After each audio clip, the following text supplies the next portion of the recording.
Okay, this lecture is Psychiatry a Joke? Part 1. I'm going to do a couple videos about what a joke psychiatry is.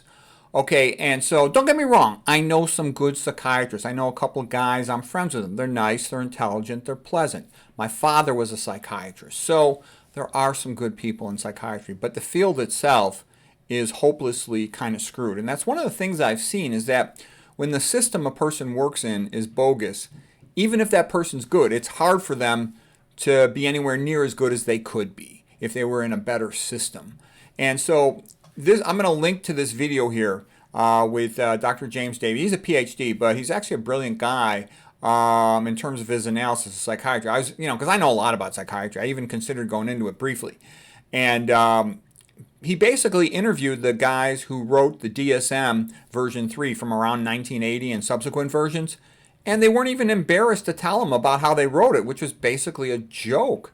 They met as a committee, just sort of wrote whatever they thought off the top of their heads was the right way to go, and just made a checklist of symptoms. What I'm trying to say is it's not based on any solid, objective, real science. They just decided to call these things mental disorders, label you as damaged in some way, and then start piling up the drugs. And there's no good indication for the vast majority of psychiatric drugs. The vast majority of psychiatric drugs are toxic. But anyways, I think it's worth seeing. I know I've just kind of given you a summary of it, but trust me, you will see how clever this guy is and how obvious it is that the whole foundation of psychiatry is a joke. If you go to have high cholesterol, they check your blood and they measure it. There is high cholesterol. But when a psychiatrist says your kid has attention deficit or lots of these other disorders, there's nothing else than he's in the mood to say that's what it is.